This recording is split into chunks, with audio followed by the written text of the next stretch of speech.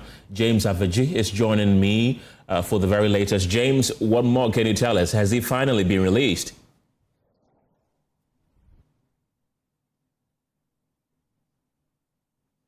Ken, I can tell you that the protesters are still in the median of the road now. Just a while ago, some officers of the Ghana Armed Forces or the military troop in here. I counted about 7 of them with other men in jackets inscripted on as national security. 10 of them walked into the EOCO entrance. And then just when they came out to the road, 3 more pickup vehicles arrived with national security operatives who insisted that the protesters should get off the road, and they did some negotiations with them. Moses Abo is here with me, and he is also a member of leadership of the party who is in the next election, I believe. Mr. Abo, you were in the thick of the negotiations with the military officers and the national security. What was their message to you? Well, thank you. I think we have been here since morning with the police. I mean, we demand justice. We feel what was going on is not good. So we must up here, I mean, trying to see exactly what is going on. Our lawyers are inside. The police are here with us, please. I don't know if the national security and the military feels they know better than the Ghana police. And then I think I'm sorry. However, I'm not even talking about that. We saw the NDC foot soldiers who was also came in with the 3 pickups. I mean, are they foot soldiers or they are national security operatives? Foot soldiers. I know some of them. Check to identify the identity. You know, I'm a grassroots person. I'm a street boy. Of course. And I know them very well. Of course. If you put the allegation out there, I just have to ask further confirmation. You can go there, ask question, request for their card, and see whether they are national security operative. You see, they shouldn't turn the thing into MPP and DC. What did they come to do? What did they tell you? I mean, sacking people without any reason. And I asked them a question. I asked the military officer a question. So is it that the police people who are here, they don't know what they are doing? Because we have been here since morning, and it seems that everything is going on well. The kind of tension that you brought in, you're trying to create a whole lot of things. If we had not talked to our people, maybe by now we don't know what would have happened. So you see, and the military man who is leading, I saw his name was Abulai. I asked him a question. He's a military man. He's not an NDC party member. And he's not even looking at my face. And the way he's talking, leave here. I mean, we are not children. You understand? We are Ghanaian, and there's a peace in this country. And we still want the peace. You understand what I'm trying? So they should allow the police to do their work. We have been doing this thing for long. But the NDC think that arresting our people is what that will help them. And any time they arrest, we'll also do what? Come and make sure. The situation is extremely calm now. I see your members in the median of the road and on the shoulders of the road. Traffic is flowing on both sides of the road. Do we have the assurance or the guarantee that this will continue as the lawyers push to get Miracles out? This has been something that has been happening all the time. And since morning, this is what we are doing. Since morning, this is what we are doing. So what they are doing, what are they trying to say? They are trying to create tension. You understand what I'm trying? It's not the best. So now they are trying to tell Ghanaians that the police does not know their job or what. Okay. I don't know. I'm asking a question. I don't know if you can give an answer. Because these are Ghana Police Service. Their duty is to enforce law and order. And that is what they are doing. And what these guys are doing, which means you do not agree with the presence of the military and the national security here. Is that the sense I get? I'm talking about the party foot soldiers who has taken over the what? The work of the police. That is what I'm asking. I don't have problem. Nobody can come and intimidate me because I know my right. But all what I'm saying is that what they are doing is not good. Okay. On the substantive issue, before I let you go, what's the latest? What are we learning? Well, so far, an hour ago, the information I had is that they have now allowed the lawyer to be part of the interrogation. So we are yet to find out what happens. You understand? You are positive he will be released today? I know he has not done anything. If he has done something, they should put him before court. Because this is not his first time he has been coming here.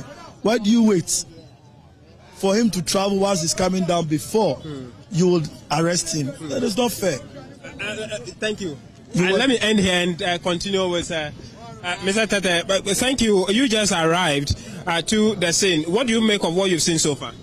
Well, it's a demonstration, and what we are saying that you've picked up somebody for how many hours, we don't know where he is, we don't know the purpose of his arrest. You've seen many Ghanaian young people who love democracy, who want the state of our institutions of our state to work in the conformity of the laws. So if the public is briefed about the purpose of his arrest, why he's been arrested, where he is up to now, I'm not sure you see people massing up here. That is why you see many people, and all of us, we are concerned about the fundamental human right of every Ghanaian, irrespective of a political divide. We are here to ensure that the institutions of state works in accordance with the law. What is wrong if you arrest somebody? What is the arrest for? It's not a criminal. What is he being invited? You can invite him. He can attend upon the invitation with his lawyers. And then people know, his family, his friends, the loved ones will know where he is at this moment. The party and the generality of our Ghanaians are helpless. That is why we are here. But I think that what is the culture of silence the NDC want to bring into this country since they took office, I mean, it's appalling to the extent that their own ministers are concerned about how they are using the institutions of states to intimidate their opponent. And I think that the future is pregnant. We won't continue to be quiet in this country for them to trample upon the fundamental human rights of generality of the Ghanaian populace. For those who may not know you, I want you to introduce yourself to them, and then you conclude on the fact that the reason is clear now. The EOCO said he was involved in the misappropriation of some 55 million Ghana cedis. What do you make of that? Well, anybody can make an allegation. Once somebody makes an allegation against you, Dennis Miracles Aboagye is not running away from this country. He's a very vocal voice. He's a strong personality in our body politics. He will not run away and go anywhere. I'm not sure in the confines of the EOCO's cells, that is where they will even adjudicate the matters. Invite him, let him make his statement, then you take him through the process. He was picked up at the airport. If it's a financial malfeasance, whatever it is, it remains an allegation. He has a right to counsel. He has a right to be informed why he was picked. Of course, the law will take its course. Since they came into office, how many people haven't they arrested? Some of them, they've still not even concluded investigations. It's one too many. It's one too many. Nobody, none of us, nobody who has served in any previous capacity will run away from justice. So all that we are saying is that there must be transparency, there must be fair treatment. Look, there are many allegations against this government. Are you not here when a member of parliament alleged that the cantonment lands that have put an embargo on, the NDC appointees has built on those lands that the government has put restrictions on? What has happened to it? Where's the EOCO? And many corruption allegations against sitting members of this government. So I think that nobody... The government is speaking and choosing what to prioritize. Of course, for the past 18 months, what has been the style of the EOCO? Okay, what has been the style of the EOCO? Using the state institution as a punitive measure. People come here and they demand bail conditions that will keep you incarcerated for many weeks. And I'm happy some senior members of their government are condemning it. So the EOCO is today not an investigative body, but rather a punitive institution. That is why people are concerned, because of what has happened to many people of the opposition party. So we are not worried about investigations. We are not worried about having our day in court. Every member of the previous administration is willing and prepared to appear before any law or any court of competent jurisdiction for adjudication. We have our day in court, and that's all we are asking for. Your name, sir? My name is Honorable Sylvester Tete. Sylvester Tete there. Thank you so much. He has been speaking to us. There you would see that the protesters have moved towards the traffic lights right there ahead of me. And it's unclear why they have decided to go gather there. But you see officers of the national security operatives line up at the junction there and the crowd is now returning. It's unclear who might be in this vehicle that they are all escorting back to the entrance of they are all returning now. The motor riders have now moved to form a blockade at the traffic light intersection there to prevent vehicles from coming into the EOCO building. I see also a member of the communications team for Dr. Mahmoud Baumia, Dr. Ekwia is here, and she just arrived. Dr. Ekwia, you are special aide to the Vice President. You are just arriving. What briefing have you been getting on what has been happening since morning? I think it's a very unfortunate circumstance that we find ourselves in. Firstly, Dennis Miracles Aboagye is a well-known figure in this country. He's obviously not a flight risk.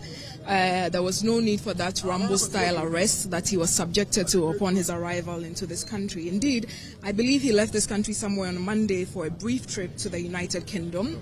I'm also aware that he had already been invited by the Economic and Organized Crime Unit. He had honored that invitation twice, so there's absolutely no need for him to have been picked up. Somewhere this year? Yes, for him to have been picked up on Saturday for no interrogation to happen. Obviously, nothing has happened up until Monday. It's quite obvious that this is an attempt by the government to intimidate the opposition. This is not the first instance. These kinds of arrests have been happening essentially since the NDC government took power. And if you are aware or familiar with the history of this country and the kind of things that happened during the PNDC era, it is a little unsettling, especially for me, who has experienced that or have familial ties of people that suffered under that regime. And so to be subjected to that kind of treatment, again, is quite unfortunate. Again, we see that EOCO has released a statement. It's something that I saw. I don't know if you've covered that already, have you? Yeah.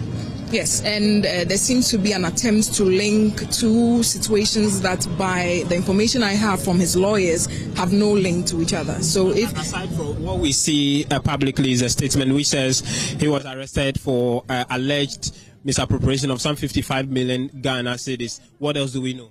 No, I should be asking you. Is it EOCO that has kept him since Saturday? I have no idea. That allegation? No, I don't think we are here with regards to the allegation. Nobody is saying that if some wrongdoing has been done, that the right processes should not be adhered to. What we are talking about is the treatment he has received and the Rambo style. We do not believe that due process has been followed in this matter. And I'm sure all of you would agree that if you've invited somebody twice, whatever investigation that you think you are conducting is ongoing, why do you then put him on a stop list and pick him up on his way back into the country like he was trying to abscond? And even after he was arrested on Saturday, in fact, it took the leadership of the party and indeed his family a very long time to even find out where he was. It is just about an hour or two ago that his lawyers have been able to see him. Nobody had been able to see him from Saturday up until now. I do not think that that's how citizens of this country expect to be treated. And everybody is innocent until proven guilty, is it not so? Just to recap a few things, especially with the way EOCO has been handling issues. This is not the first time they've done this. They pick people randomly, give them some draconian bail conditions, and we don't hear anything about the case again. So how are we to expect that this is anything different? I also see that if you read the second part of that statement, can you tell me what that part of the statement says? I mean, what I read essentially put in the charges in there, about 7 of them. I also named a former boss of the one of the institutions that they picked the 2 of them up for interrogation. From the information that we have from his lawyers, those 2 situations are not connected. So you've arrested somebody, he's cooperating, and he has returned some funds. What does that have to do with Dennis Miracles Aboagye? It is obviously a very desperate attempt by EOCO, considering the pressure that Ghanaians have put on them, very understandably, because it's getting to a point where it is worrying. So obviously the pressure has gotten to them and it's too much, and government, and they are trying to come up with situations to cover their backsides, because the two people are not connected in any way. So if one person is answering for certain charges, what does that have to do with the statement you are releasing for the essential kidnapping of another person? And I think we all know Dennis Miracles Aboagye. He's the most vocal person in this country. He's not difficult to find. In fact, if you want to find Dennis, you just have to probably go to Joy on Tuesday or go to Channel 1 on Wednesday morning and you can find him. So what was the point of arresting him upon his arrival on Saturday? I do not believe that that's the democracy we all work so hard to build. And again, if you look at the pattern that has happened since this government took over in 2025, it is a repeated pattern. Almost every week somebody is picked, brought here, we all have to stop our day and come and the person is denied access to lawyers, denied access to family. We don't know what is happening. Draconian bail conditions are issued, and then we don't hear anything about the matter. Then the next week is another person. Obviously, this is another very cheap attempt at political intimidation and persecution that will not stand. We are here to do everything we can, of course, peacefully and respecting the rule of law in this country to get him released. My final interest is how the flag bearer and the team are taking what is happening in the last 24, 48 hours. Of course, it's not an easy thing for anybody. In fact, I do believe that most Ghanaians are worried. I don't know if you've even followed the sentiments on social media, but as a very law-abiding party that we are going to use the law and all the processes to ensure that the right thing is done. As of now, we do not have much information for any of you. I haven't seen him myself. I haven't been allowed to see him. His family hasn't been allowed to see him. So we are here again to see what we can do on those processes, and I'm sure we'll keep you updated. But again, I think everybody should treat that statement from EOCO with a grain of salt and the highest degree of contempt, because it looks like he's already trying to spin tails. And EOCO is supposed to be an investigative body, an independent investigative body, which is supposed to have some credibility. So we do not expect them to be behaving like an information apparatus or a propaganda tool, essentially. So if you have anything against him, charge him. Let us see what those charges are. Give him bail, because you cannot just keep somebody. It's almost the 48 hours will elapse today. You can't just keep somebody because you feel like it. And it's beginning to be like a pattern coming from the Raymond Acha-led EOCO, which I think is unbecoming and it is a step too much. This is probably the last straw for all of us in the opposition. And so we are hoping, like I said, we want to go inside and see what they have to tell us, and then I'll come out and let you know. Over here, that special aid to Dr. Mahmoud Bawumia, Dr. Ekwia Amoako speaking to us. If you follow the conversation, one latest information or confirmation she's just giving us is that. So that's my colleague James Aveji from the EOCO headquarters bringing us the very latest from that place. We will be bringing you Edem Senanu, who is an anti-corruption crusader. We'll be speaking to him shortly. But Edem, hold on for me. In the meantime, let's bring you the statement that EOCO has released to that effect concerning the arrest of Dennis Miracles Aboagye and others. And it says EOCO wishes to inform the general public that it has arrested Dennis Edward Aboagye, former executive secretary of the Interministerial Coordinating Committee on Decentralization, in connection with ongoing investigations into alleged financial and procurement-related irregularities at the Secretariat. The arrest follows extensive investigations commenced by EOCO after receiving a petition from the current boss requesting further investigations into a forensic audit conducted into the affairs of the Secretariat, covering the period from the 1st of August 2022 to the 2nd of February 2025. The investigation, according to EOCO, commenced last year following an initial forensic audit of the IMCCOD and the subsequent petition concerning the suspected misappropriation, misapplication, diversion, and theft of public funds amounting to about 55 million cedis. The statement continues to say that Dennis Miracles Aboagye, the former accountant of the said institution, Gerald Appiah, and others are under investigation of suspected offences, including 1, conspiracy to steal and stealing, 2, using public office for profit. 3, causing financial loss to the state. 4, dissipation of public funds. 5, defrauding by false pretenses. 6, money laundering. So these are the formal charges that have been labeled against Dennis Miracles Aboagye and others. Well, let's bring in anti-corruption campaigner Edem Senanu for more on this. Mr. Senanu, grateful for your time. I mean, whenever a former public official is arrested over an alleged misappropriation of public funds, there's often a show of solidarity from the political front, who typically besiege the officers of these state institutions involved. Is this healthy for accountability, which the Constitution requires of public officers, you'd say? No, it's not a healthy pattern at all.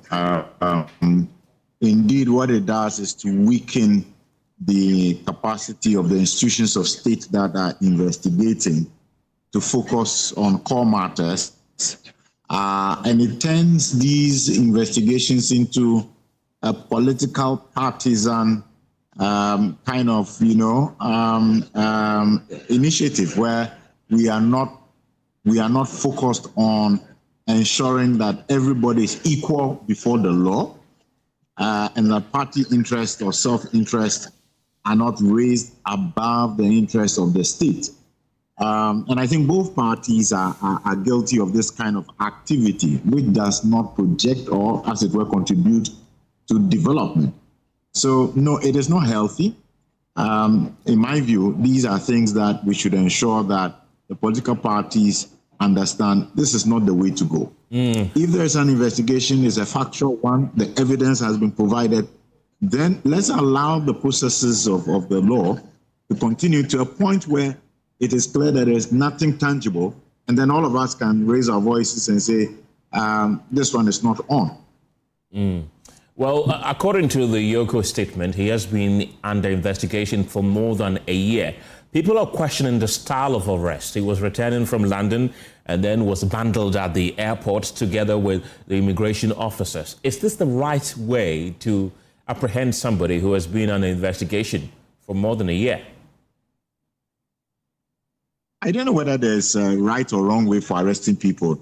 I think typically our investigative bodies, when they have gotten to a point where they believe they have adequate and sufficient information to take the next step of arresting, because they know they can then bring you before a court of competent jurisdiction and say, for A and B reasons with this evidence, we want to hold this person for such and such actions.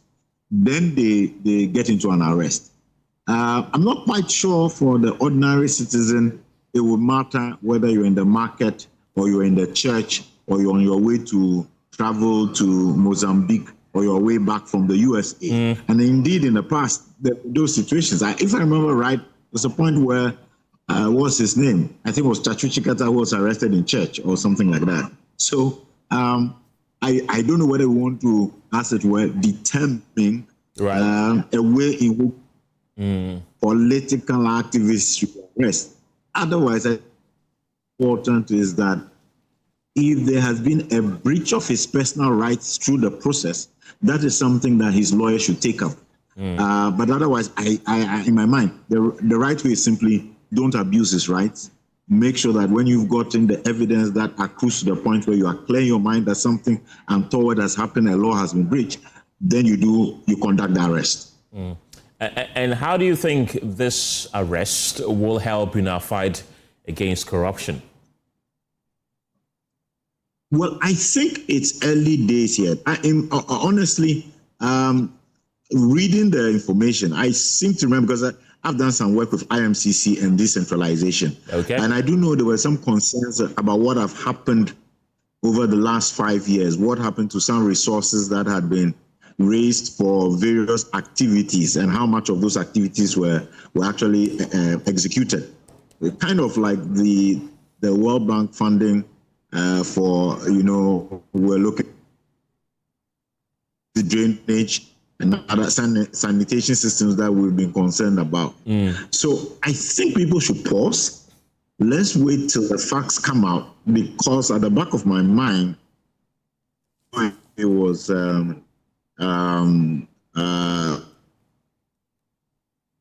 I was aware about a year or something that appeared not to have been used.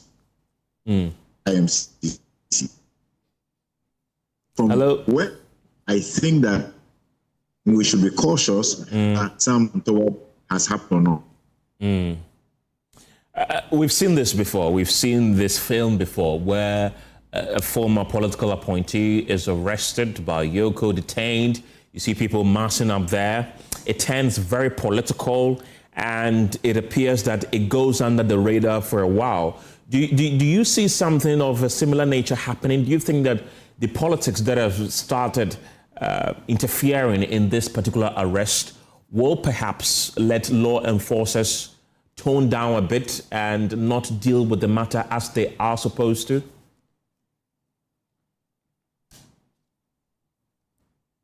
Hello, Adam. Do I still have you? Would be unfortunate if it happens. And I think, I think, yes, you do. You do have me. Right. Mr. Senanu, your line is a bit bad, but kindly hold on for me. We are trying to rework the lines to get in touch with you once again. But in the meantime, though, let's take you back to the EOCO headquarters, where the MPP's General Secretary, Justin Kodua-Frimpong, has also arrived at the scene. Coming up with flimsy accusations and arbitrary detention and arrest of members of our party, when the table turns, they should be worried. It is not something that we hope for this country. But with what is happening, NDC is leading the way that this kind of behavior, total disregard for the fundamental human rights of people, is something that has come to stay. And I'm afraid, and I am afraid for appointees of this government. The power is not transient. But when the table turns, I don't expect you, the same media, to come and accuse the MPP government. Because with what is happening, if all of you accept that is something that is right, then when something is right, you continue with it. You don't change it. It is a shame to our democracy. It is a shame for the struggle that all of us have made, that our forefathers made, to bring this country to this point.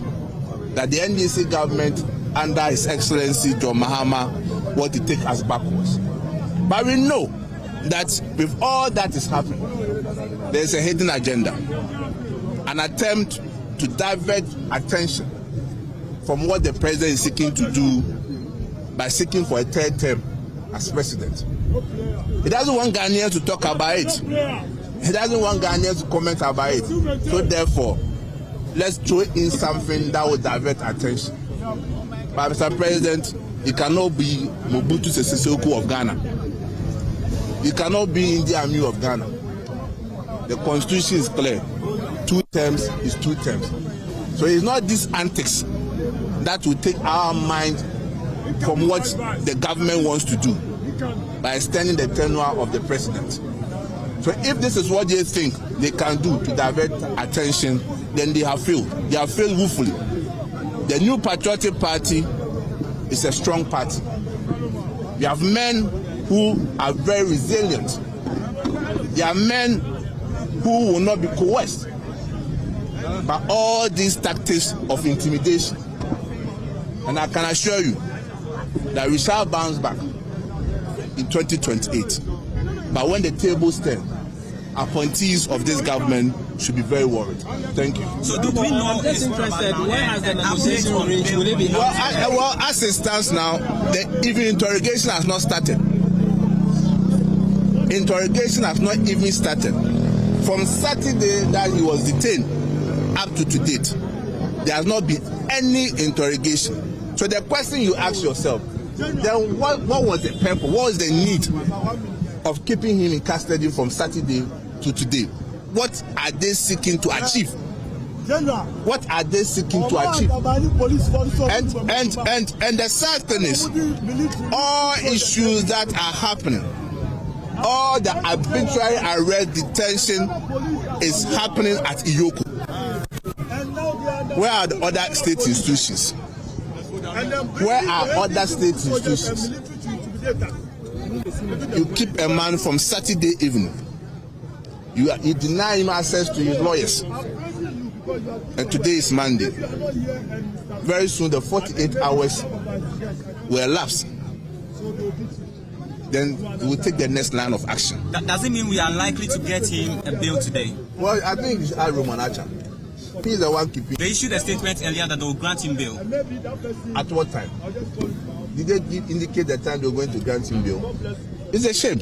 I just wanted your quick reaction to the allegation or the reason they have stated in that statement that he has allegedly been involved in the misappropriation of something. Well, anyone can make any allegations. And appointees of the NDC, after December 7, 2028, we will ask them to prepare their own charge sheet and bring it to us. If that's how we want to go. Anyone can just put any frivolous charge sheet. And when you read the content of the letter, you will just laugh that this is a shame to our democracy. How do you relate an issue of a different person to Miracles Aboagye? And you see, it is part of the strategy of the NDC, the court of public trial.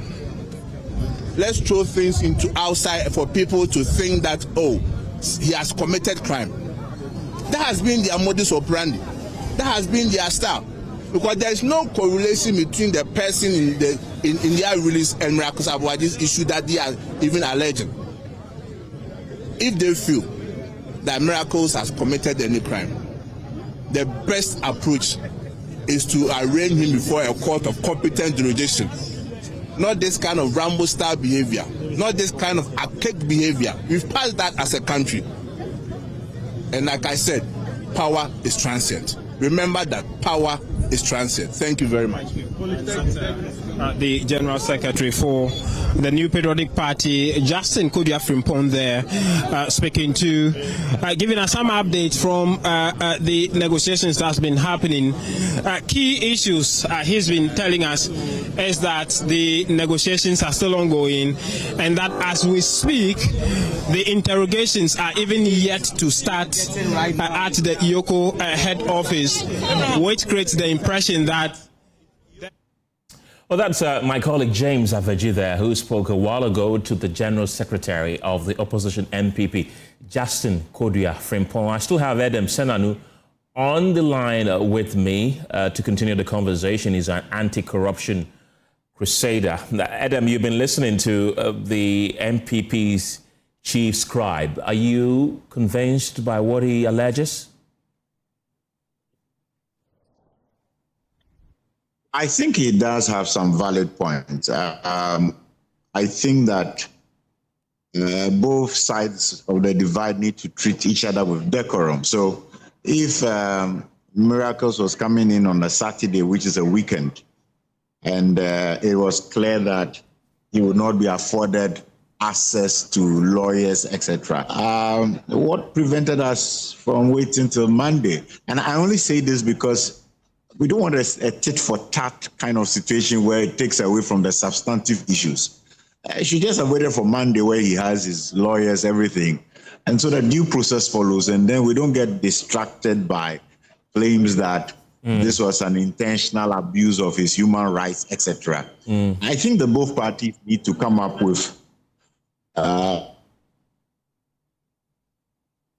that shows respect for each other. And all these accusations, I mean, they are just irritating for the rest of us because the substantive issue is, has 50 million been used in a manner that did not benefit the public good, that did not promote our interest?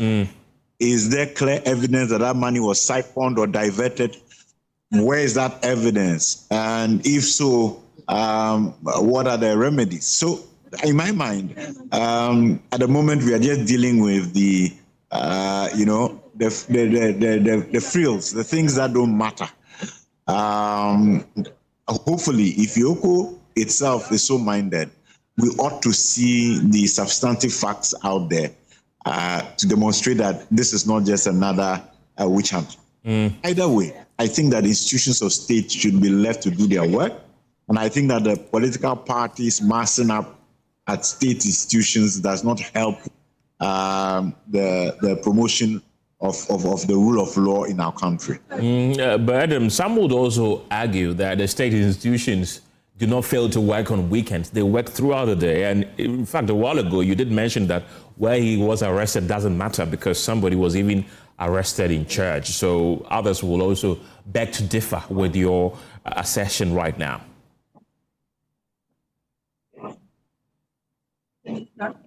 Well, yes. I'm just saying that to the extent that, let me put it this way. Okay. For me, it doesn't matter where people are arrested. Okay. Just make sure that they are able to assess whatever will ensure that nobody will say that their fundamental human rights have been breached. Okay. So arresting on a Saturday is not a problem. Arresting at the airport is not a problem. But if you're going to do it at such times, be conscious of the fact that these people have rights and be willing to afford them, ensure that those rights are put, because we have responsibility to respect, to promote, and to fulfill. So there's no problem with arresting over the weekend or at the airport, but ensuring that those people then have the right to call their lawyer, whoever wants to know where exactly they are can find them. Those are the small things that then show that we are a progressive society, conscious of the law, willing to afford everybody their rights. And I think that is what is important. Adam Senano, thank you very much. He's an anti-corruption crusader there. Let's just stay on the line and speak to Rashid Tanko Computer. He's the Deputy Director in charge of IT and elections of the governing NDC. Haruna Mohammed is the Deputy General Secretary of the opposition NPP. Gentlemen, grateful for your time this afternoon. Rashid Tanko Computer, I want to begin with you. You've heard the General Secretary of the NPP speak at the headquarters of EOCO a while ago. What do you make of his speech? Let me say good afternoon to you and your cherished viewers across the globe. And let me say good afternoon to my brother Alhaji Haruna and the family. Interestingly, see, NPP, every day, they expose their hypocrisy. Okateche Afrifa is also arrested. He's currently behind bars. Why haven't they masked up there to ask for his removal? You see the hypocrisy of NPP. They choose and pick. Their own party person. He's there. Okateche Afrifa. He's currently behind bars. So now they have abandoned him and they've decided to go and be chasing for people who are allegedly misappropriated state funds. These are state funds. These are not personal funds. Okay. When you accept to work for that means, don't you know that you account for every penny given to you? If you don't want to be investigated, then you don't need to accept as the rule of a state when given to you. If you accept to work for the state, know that you are going to expend state resources. And there's a day you'll be called to account for it. My brother, 65 million Ghana cedis. You think it's a small money? It is a small money. We are talking of 55 million Ghana cedis.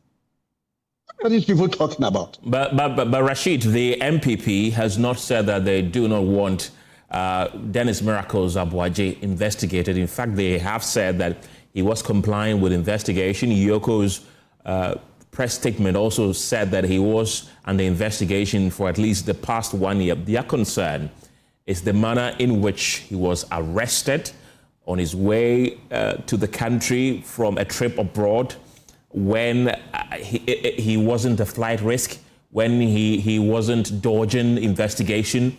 Their concern is how they bundled him at the airport and sent him to the EOCO headquarters, denied him access to his lawyer. Now we understand that his lawyers have been allowed access to the headquarters of EOCO, but when he was arrested on Saturday per the MPP, he was denied access to his lawyer. He wasn't told of his crime. He was just sent to EOCO office, and he has spent at least the last 2 days there. Those are their main concerns. They do not have an issue with him being investigated. They should point out which law has been breached. They should point out which aspect of our laws in Ghana has been breached in his arrest. What are they talking about? Are they not going to teach EOCO how they should conduct their activities? When they were in office, it was not how they were conducting their activities. Were they the people teaching EOCO how to conduct their activities? Today, they want to teach EOCO how to conduct its activities. When they went to church to arrest Venerable Chwachu Chikata, when we were in this country, they didn't even fear God. When the man was there praying to his God, they went there to arrest him. What are they talking about? In fact, the EOCO people should even go further to even effect more arrests. We need our money. Look, the kind of money these people are hiding until the investigative bodies follow them and recover these loot. In fact, some of them are then saying they will bring back their money. Some of them are doing. You say these people. Which people are hiding money, and where are they hiding those monies? MPP appointees. They are hiding our money. Who in the MPP is hiding money? I'm giving an example. Tell me. Their chairman. Ashanti Regional Chairman. Bernard Nchubu is not going through plea bargaining. Is he not going through plea bargaining? What is it for? So you say he's hiding money. Do you have evidence to that? I'm just telling you that if the person is going in for plea bargaining, what does that mean? Is he not going to return some of the resources? When you say you are going in for plea bargaining, what does that mean? Are you not accepting guilt and accepting that I want to return some of the resources that have been investigated? That's what I'm talking about. But his case is totally different. Rashid, his case is totally different. His case is not different. It's not state resources. It is totally different. He's not being accused of stealing. Well, I am saying that the man is being investigated of a matter that he went in for some resources from state. Is that not true? Yes, for a loan. And then for a loan, that's state money. He didn't take the loan from private bank. It was from state bank. Is that not true? And now, when he's being investigated, now he says he's going for plea bargain to return the resources. Is that not what he's going through now? Why are we doing as if we don't know what is going on in this country? And I'm saying that this alleged misapplication of 55 million Ghana cedis, the state has been investigating this matter since last year. They have uncovered a lot of issues concerning this matter. And was he not the chief executive officer? Was he not the officer in charge? She come and answer questions. They've waiting for him. You go outside. He's dodging them. Finally, they got him at the airport and arrested him. And you think it's a crime? That they have committed any crime in arresting him at the airport? Is it the first time our own MP has been arrested at airport in Amsterdam? A sitting member of parliament has been arrested at Amsterdam. Has they marched up to Amsterdam to go and demonstrate there? Okay. Have you seen them going there to demonstrate? What kind of hypocrisy is this? Okay. Mr. Rashid. Look, let me tell you, all that you are saying today, they are there to do campaign. They are campaigning for their positions. All those you have seen over there, they went there to campaign because election, they are doing elections. They are constitutional elections, and they are moving to regional and national elections. All those people you've seen there, they are campaigning for their positions. How are they campaigning though? But that's what. But I'm using that one as a campaign platform. That's what they are doing. Okay. They know that what they are doing is completely out of order. It's completely out of order. They are wasting everybody's time. And because they want the cameras and their gullible supporters to think that they are working, and then they can return them to offices, that is why they are massing up over there. Otherwise, what is the need? Rashid, thank you, computer. Don't go yet. Haruna Mohammed, as I mentioned earlier, is the Deputy General Secretary of the opposition NPP. Haruna, welcome to the program. Your boss, the MPP's General Secretary, saying that this is an agenda by the government to divert attention.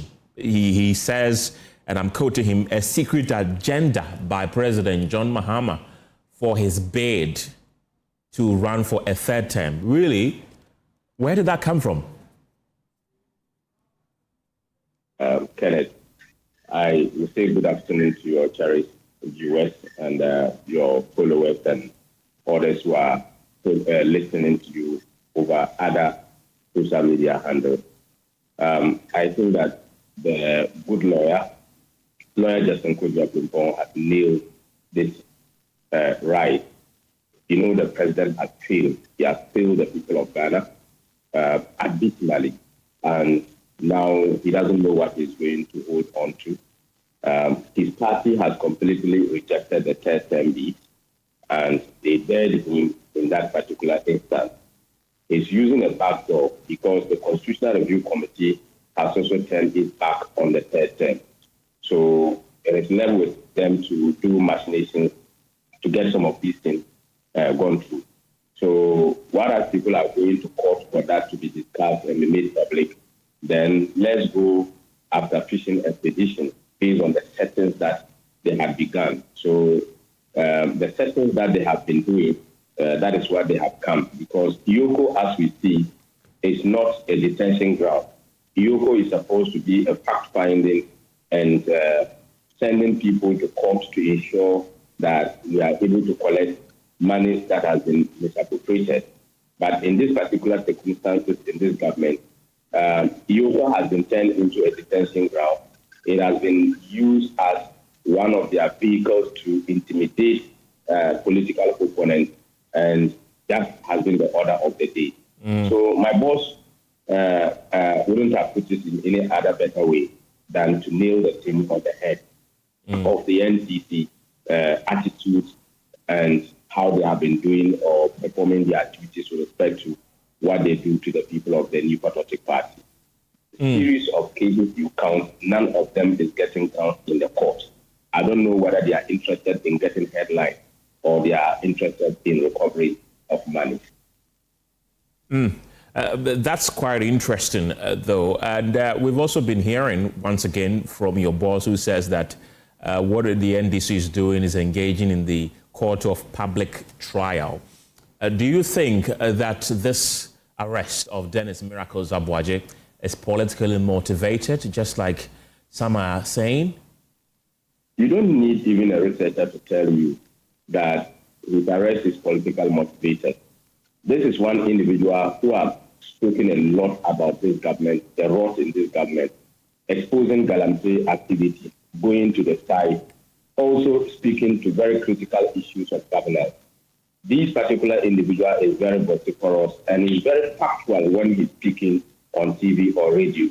So the next thing that they could do is to come after him, just to be able to deter some other people, including some of us. But like the General Secretary has said, the MPP has never feared intimidation. If it is intimidation that they are going to use to cow us to stop speaking, then they should forget about it.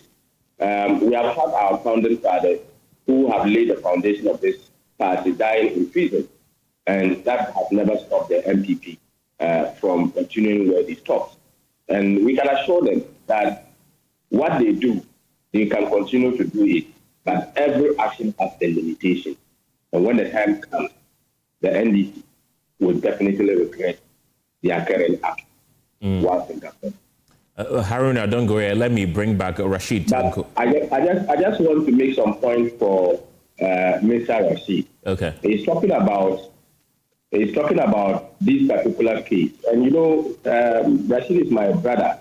And I respect him so much. I will just give him advice that in some of these particular cases, we need to be very careful in the way we write, because these are rumors. They are not facts. So the use of words twice of faith in terms of what he says can land him into prison, because he is paid allegedly for that particular misappropriation. They said this is not a fact, because he has not been jailed or he has not been put before a competent court of jurisdiction that says that what has been charged on him is actually true. It is not there. Secondly, he's talking about Wontumi. Wontumi has never stolen any money from the state. Wontumi did not take Catalas to go to Exim Bank to ask for the loan. He went through a process and he got the loan.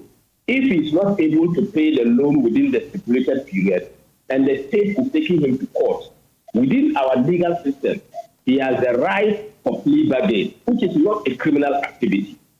It is one of the processes that is used. And if he doesn't know, Wayomi, his own Wayomi, the same Wayomi we were at the police training school, where after the declaration of the results, used that particular system. And many other systems have been used. Colin Dowder and co, they use that particular system. Many other people within the NDC use that particular system. So it is not right for my brother, my senior brother, of course, to tell that or tell the whole world that Wontumi had misappropriated funds or has stolen money. Wontumi is not a convict. No court has announced a judgment on Wontumi, and Wontumi remains a citizen of clean heart, and that cannot be put on him. He made a statement about we wasting our time. Then the Constitution of the Republic of Ghana is as a waste as it is, in quotes, in a contest, because there is a right to demonstrate. And it is not for the NDC to direct us where to demonstrate and whose case we have to demonstrate.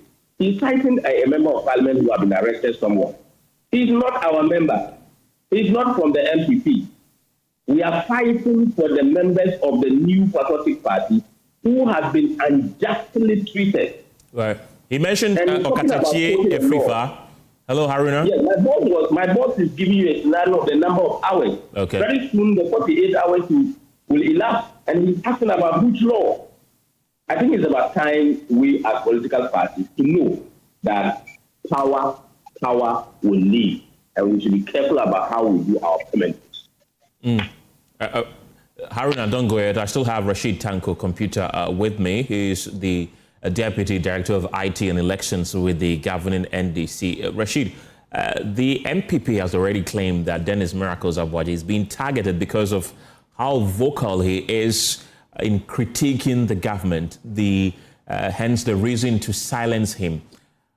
Also, when we listened to the General Secretary of the MPP, he claimed that government's hands is written all over this arrest. We know that EOCO is an independent body. Yes, we know.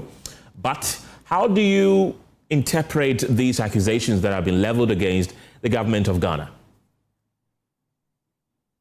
In fact, ignore it completely. Dismiss the allegations with the contempt it deserves. Completely. Look, I disagree with my brother, Alhaji Haruna, on the issue that I spoke about. Yes, I was very clear in my mind when I was speaking about Aboagye's matter. I said an alleged misappropriation of 55 million Ghana cedis. Very clear.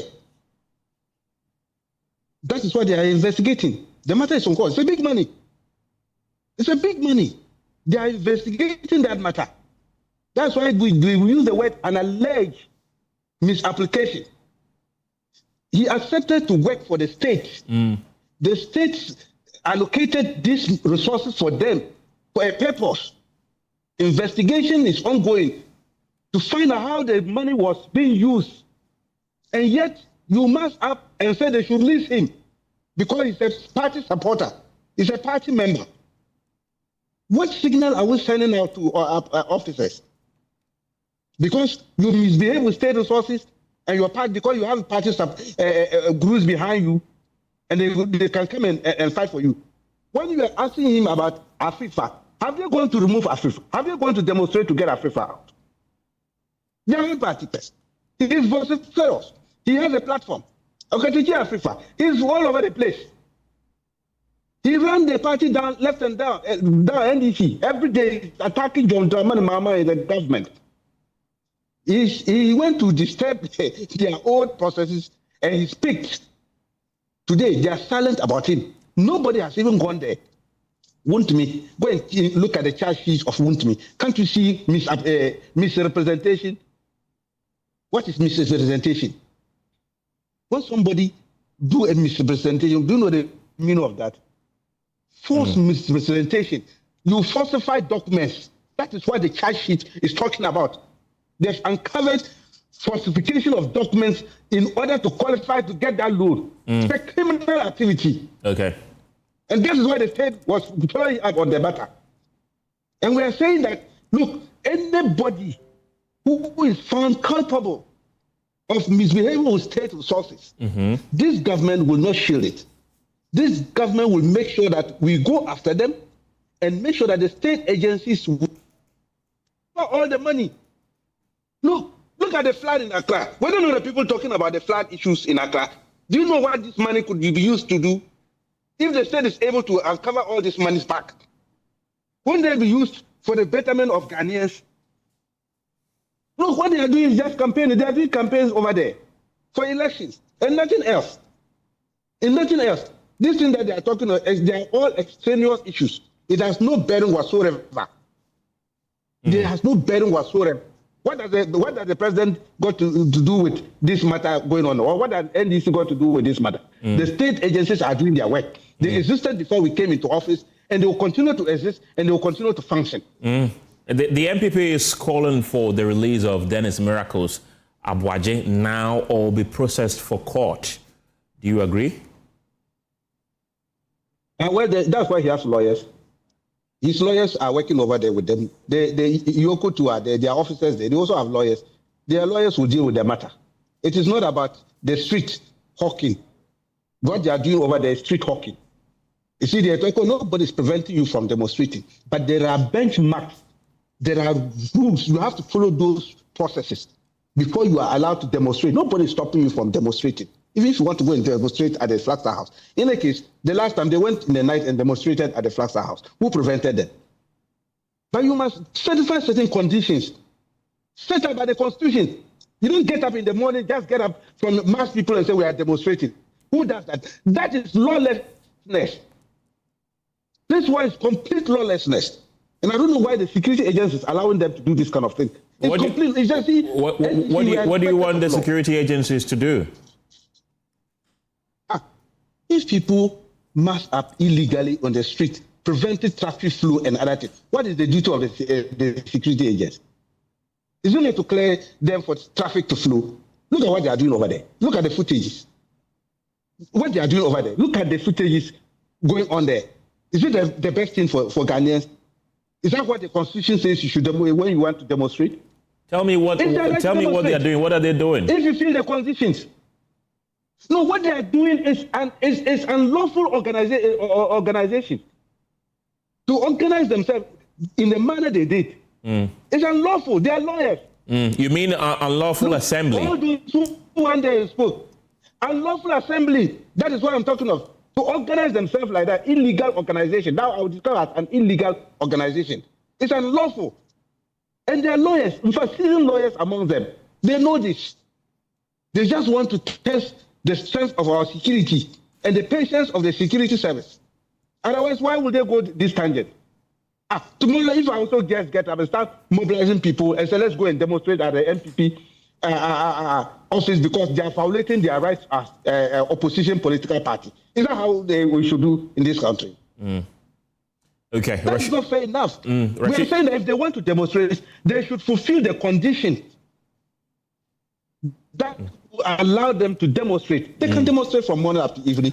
Already, some of them have reported of incidents of being pepper sprayed by the police. Do you support the use of brute force by the police to disperse them? I am saying that in any case, what they are doing there is an unlawful gathering. Yes, I get that, but I just want to pick your thoughts on whether you support the use of brute force.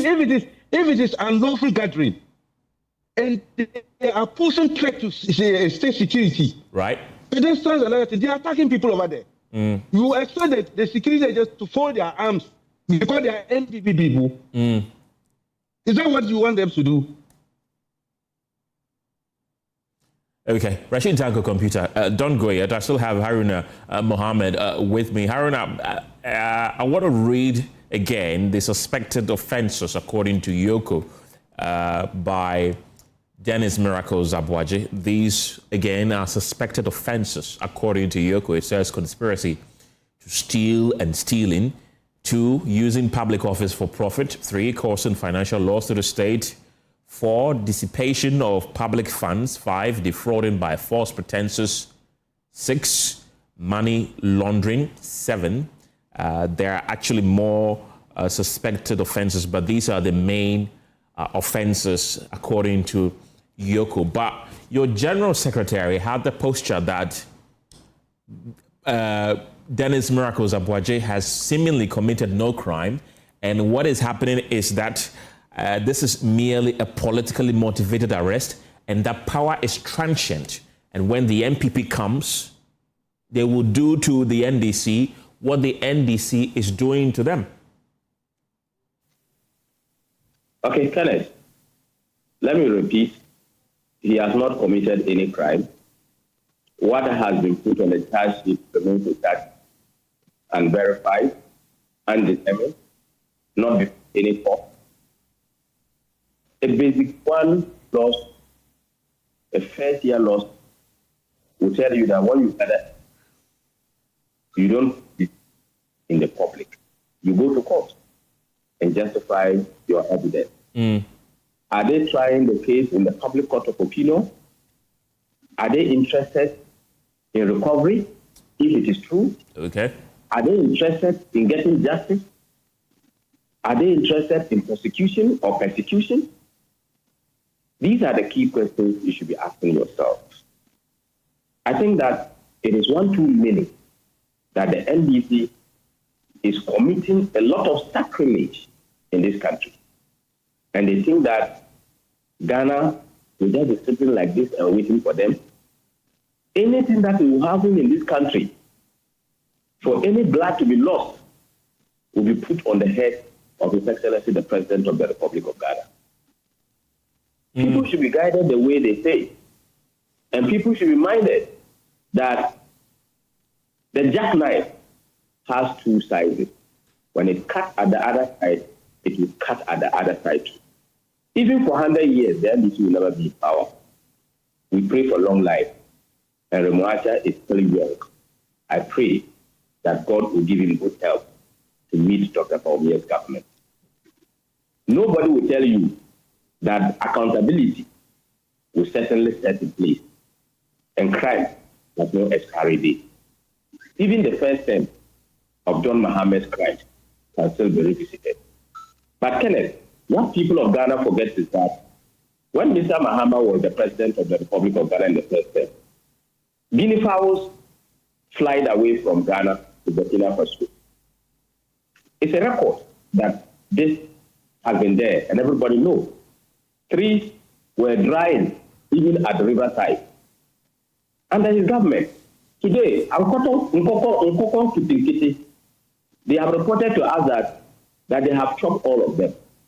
This is how a government without vision, a government without direction, a failed government, a future government that has done that before is repeating the same thing, the same government, fearless government. But Haruna, the MPP had 8 years. Why wasn't anybody prosecuted in the guinea fowl incident, for instance? But you saw what happened. Tell me. You saw the investigations that were done. You saw the Ford expedition issues. You saw the number of people that were being called on this particular matter. Yeah. You saw that somebody was jailed. Asontaba was jailed. You saw that not only him, other people were jailed. But I just that crime has been any other crime that was left uninvestigated or which has been shelved by this current NDC government, just as they came and then stopped cases like Colin Dowda case, police case, and many other cases that they have abrogated, the Senate case and all that. They have to file nolle prosequi. And they committed to more press conferences than appearance in court. The General Secretary was right. Right. That the NDC would face the same consequences because accountability is not an end in itself, but it's a process and a continuous activity that happens in every government. And bail conditions and arrests are not new, and certainly will not be the first under MPP, and will certainly continue with the same practice. The clock is ticking on the 48-hour mark since Dennis Miracles Aboagye was detained in the custody of EOCO. Of course, we've seen a lot of MPP executives, including his lawyers, throng the place. The people there are insisting that they are not leaving until Dennis Miracles Aboagye is released from EOCO custody today. Let's look at the hypothetical case that in case he's unable to be released today, what would the party do? In case somebody who has been held unlawfully more than 48 hours, what does the law say? Well, the law is very clear. Yes, the law is indeed very clear. So they don't hold him beyond that period. Okay. And that is why they are there. Be there till the 48 hours. And if they don't release him, they must set him up. That is what the law says. If they can take the law in their own hands, if one individual is bigger than the Republic of Ghana, take the law into their hands and take that many individuals belonging to the New Patriotic Party whom Miracles Aboagye can sit down and watch them, who use everything to protect it. And that is what the Haruna Mohammed, thank you very much. He's the Deputy General Secretary of the Opposition NPP. I still have Rashid Tanko Computer with me. He's the Director of IT and Elections, the Deputy Director of IT and Elections of the governing NDC. Rashid, I want to pick your final words so that we wrap up this conversation. Well, we should allow the state institution to do their work, my brother. They should be allowed to do their work. They are working for the state. And look, I'm surprised at my brothers and sisters in the NPP. In one way, they believe in accountability. They have issues with the way it is being arrested and all that. And that when they come back to office, they will treat NDC the same way. I'm surprised.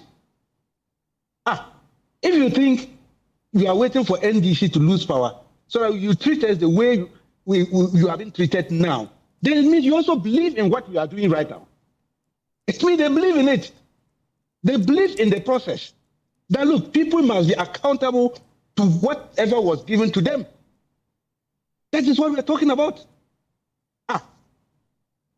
Why is the General Secretary who worked as the CEO of YE has not been invited? Have you said that he has been invited to any investigation body? Because he has no questions to answer. He was a CEO. Look, the national organizer, he was the board chairman of National Service and other things. He has not been invited. Have you been invited to answer questions? They are all over the place. Press conferences upon press conferences. Have they been invited? A lot of officers in the elsewhere Nana Akufo-Addo government are walking around freely. They are all over the place. Have they been invited? Because they have no questions to answer. Okay. If you have questions to answer, you can invite it. If you refuse to come, they'll come and arrest you. You see, that's what I'm talking about. The hypocrisy of the NPP is legendary. And still maintain, Okatakie Afri is behind bars. Why haven't they gone there to demonstrate for his removal? Right. You should be asking question. They should allow the state to do its work. Okay. Rashid Tanko Computer, grateful for your time this afternoon. He's the Deputy Director of IT and Elections with the NDC. And earlier we heard from Haruna Mohammed, who is the Deputy General Secretary of the NPP. Well, let's just stay with the opposition party NPP because it says 4 constituencies are here to hold their constituency executive elections, while results and electoral activities in another 4 constituencies remain under review following disputes that disrupted parts of the nationwide exercise.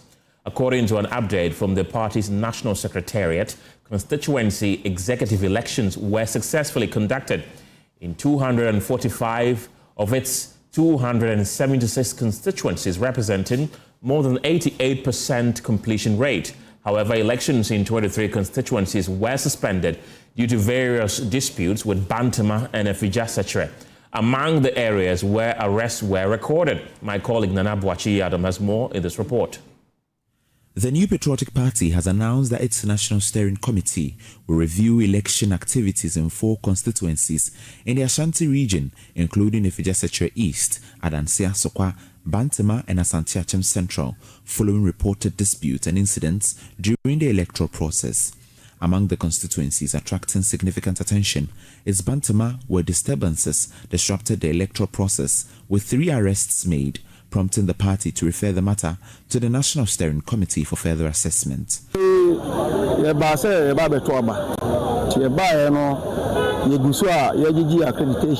We only came to vote, and in the process, some men came to attack us, claiming there is an injunction on the process. They destroyed the ballot boxes and the ballot papers, and even alleged that those conducting the election are not EC officials.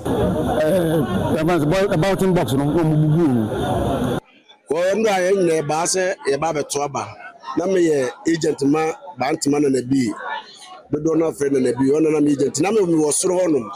I to the moon and say, people. It's me plan me did. The I'm not voting in a Ghanaian in Madam. To me, damn and Naman had the corona. The Muyan say, will be drums so far. So now, Pija Akunya, I Shaibu Bamba. It's where now me a fast send up to my back also. But only Pia Kunya. Ebe shame nim say to me bufa Kunya them tea answer me na chia say. Tau. Nese me da obate no na minim se bia obesa de abomitimi di mojahye edwane enam ko mani ba mo so na me da konfanoche emergency. The committee is expected to examine reports from election officials, an interim court injunction, petitions from stakeholders and other relevant evidence before determining the way forward. Efija-Sechere East also witnessed disturbances during the elections. Social commentator Okatechie Frifa-Mensah was arrested by the police in connection with the disturbances, according to police and media reports. Investigation into the incident are currently ongoing. The National Steering Committee is expected to determine whether the disputed electoral outcomes should be upheld, amended, or whether fresh elections will be conducted in any of the affected constituencies. Meanwhile, the police is yet to confirm the release or otherwise of the individuals arrested. For Joy News, Nana Boakye-Adam, Kumasi. Oh my God.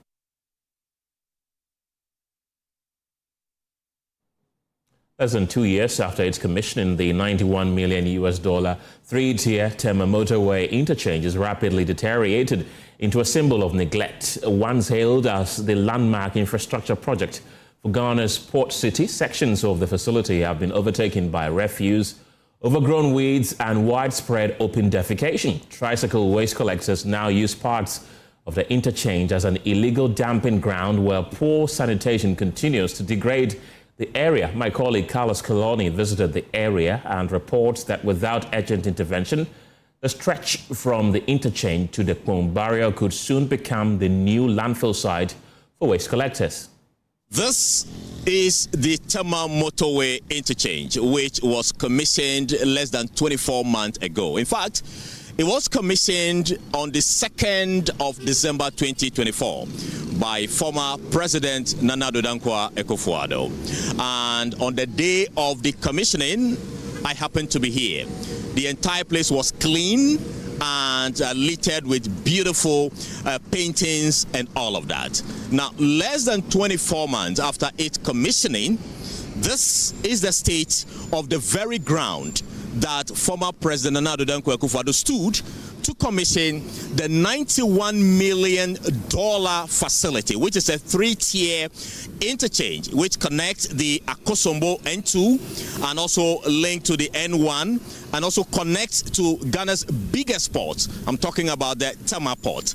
It was said to be the catalyst to actually promote Ghana's transportation and trade to the countries like Sahel, in the Burkina area, and all of that. The issue of maintenance was heavy on the day. I recall President Nana Addo Dankwa Akufo-Addo urged the Ghana Highways Authority, the municipal assemblies around this facility to ensure that it is maintained. And like I said, less than 24 months, let me take you to the very ground that former President Nana Addo Dankwa Akufo-Addo stood to commission this project. Now you can see that the whole place is so, weedy.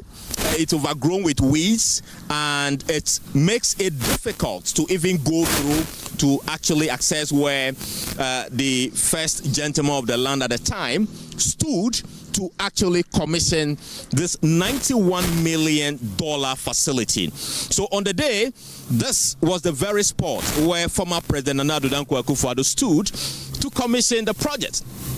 And you see the plaque that was unveiled on the day. Today, if my cameraman would pan around, it has become home to human excreta.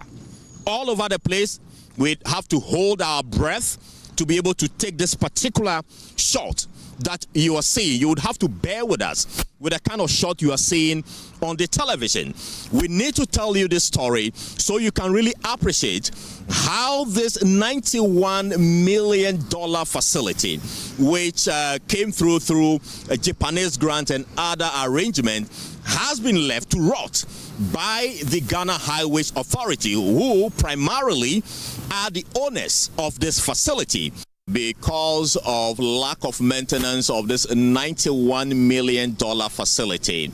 In less than 2 years, when it was commissioned by former President Nana Addo Dankwa Akufo-Addo, those who convey refuse from our communities have turned the whole place into a dumping site. Now, let me paint a picture for you. This is the very road that takes you from Accra and connects you to the N2, which is the Akosombo Road. So when you're coming from Accra, like the vehicle you see in your shot is headed to Akosombo, and then will connect through the interchange. The first dump you see on this level, which is the tier 2, I should say, for want of better words, is this place, which is now a dumping site. And we've counted about 6 of such dumping sites on the tier 2 alone. Now we'll take you to the tunnel area also when you're coming from Accra to also paint that picture for you, how this $91 million facility is gradually becoming a landfill site for those who convey refuse from our community. Come with me, let's go to the ground floor, I should say, or the N1, the road that connects from Accra all the way to Aflao. There is a tunnel. Let me take you there so you appreciate what is also happening there. So currently I am standing on the Aflao bound stretch of the N1, just about 200 meters away from the main tunnel that would take you to the Titi Brothers or Kumbaria towards Aflao. Now on this stretch alone, we've counted a number of spots where refuse have been dumped, and this is the very first one you see here. And it appears that this is not new. It's been here for some time. Of course, if you look at the way the rubbish has been pent, it paints a picture that it's something that goes on persistently or over time that has been left. So this is the very first spot. So far we've counted about 5 of such spots here alone. I will take you through the others so you appreciate the number of spots where this place has been turned into a refuse dump. Come with me, let me show you the second one, which is right here. But while we go there, it is important to also show you how that dump there is affecting the drainage system of the $91 million facility. It has kept the water stagnant and has choked the drains heavily. As you can see, the water is unable to move because it's heavily silted, and from so many ends the water really cannot move. Now just about 200 meters away, the second spot where we have seen that refuse has been dumped, not once. The size of it tells you that it's something that goes on all the time. It's this second one, and it doesn't look new, as in just dumped, and that should tell you the picture. And it's spreading. It's spreading. I have observed this for over 2 months on this particular stretch. So this is the very second one that we have seen here. Now there is another one here also, which is a third spot. So it appears that those responsible for this dumping, they calculate the time and they come here to dump. You know, so when especially nobody is seeing. This place is supposed to have street lights. We don't know if the street lights are actually working as we speak. And there's a strong stench. But I'm managing to express myself just to tell you this story. So this is the number 3. And if you go forward, there are others. And across the road, we've counted at least 5 spots like the ones we've told you about just before you go into the tunnel. Now come with me, let's show you the sanitation situation under the tunnel itself. Come. So we are currently under the tunnel, and this is the sanitation situation in the tunnel. We have seen not less than 12 of this particular spot where we really cannot explain.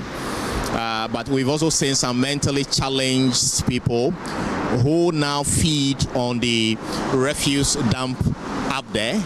They bring it here and sort it, and after that they burn it. And like I said, we've counted a number of such situations here under the tunnel. And so sanitation here under the tunnel itself, it's nothing to write home about. But that is not the only challenge. We'll continue to tell you how refuse is being dumped even after the tunnel. But once we're under the tunnel, let me tell you how the guardrails are deteriorating so fast. And vehicles are coming. I'll try my very best to see if I can cross. But if my cameraman can pan to the guardrails, which are supposed to protect vehicles from running into the very expensive concrete, it is fast deteriorating. As you can see here, many of these parts are gone. Many of them are gone all the way to the other end. So beyond the refuse which is being dumped around this facility, and beyond the fact that the guardrails are not being maintained, the drains beneath the tunnel itself are not being desilted, which is making water stagnant here, making water flow very difficult, and which could affect the structural integrity of this tunnel. Now, we're under the tunnel like I told you. I'm going to take you after the tunnel. Then we continue to tell you how refuse is being dumped along the N1. Come with me.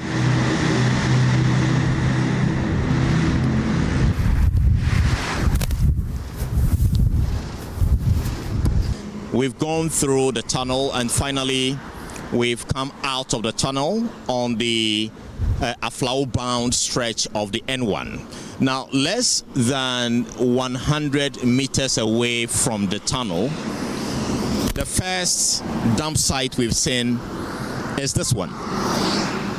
Now, a critical look at this one shows that it is actually sitting on the drain, and it doesn't appear to be something that is fresh. And like I said, I have also observed this particular one for a number of months. It's been here and they keep adding on. Beyond this one, there is a next one, which is less than, say, 30 meters away from that one. And it is equally, heavy. But the interesting aspect of this one is that it's gradually taking portion of the road. As you can see in your shot, it's spilling over onto the main stretch. That definitely will be endangering the lives of motorists. And like I said earlier, it is equally affecting the drains. And guess what? We could be harvesting rice from the drains here very soon. Why do I say so? I'm just in front of a rice plant which is growing, and as you see here, it's almost ready, and we can harvest rice from the drains very soon.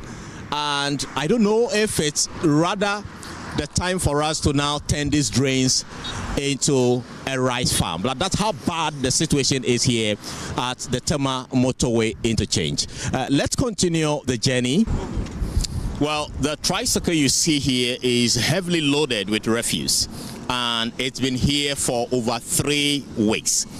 It actually has been on the road partially, and which has been causing a lot of, gridlock at this very spot here, just few meters away from the Titi Brothers area. And before this morning, it was on the road. Just few minutes after we started filming around, miraculously, it has been lifted onto the median of the road. Now, let's see what is in there. And this is just one of the tricycles that usually would park along the stretch, and as if they have technical or mechanical issues, and the next morning you will not find them at this very spot. What you rather would find will be the refuse. This is another spot we have seen here on the Aflau Road. This is right behind Titi Brothers, just about some few meters away from the Titi Brothers traffic light. Just 3 days ago, there was a tricycle here loaded with this refuse. Today, the tricycle is not here. But what remains here is the refuse that you see. And this has been the canker on this particular road. Yet authorities are watching on. Well, on the road to Kpombari, I caught up with these street hawkers just right behind the Titi Brothers building and just before the Titi Brothers traffic light. I asked them whether this refuse situation has come to their attention. This is what they've been telling me.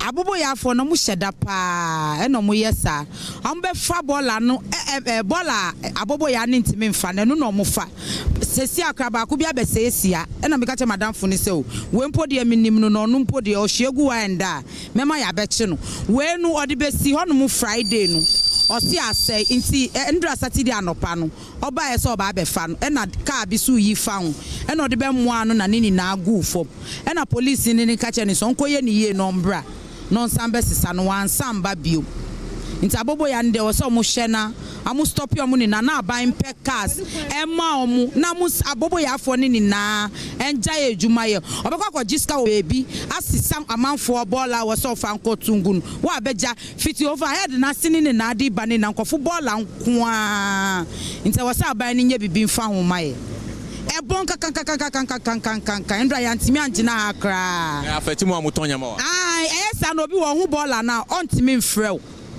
what you say ontimi mfrew nti we di aban wo so ye bibi mfa ho maye na enye kra. It is rather ironic that just a day after the national cleanup exercise ended, one would have thought that this huge facility, $91 million, which serves as a critical hub for Ghana's trade, has not seen any cleanup exercise here at all.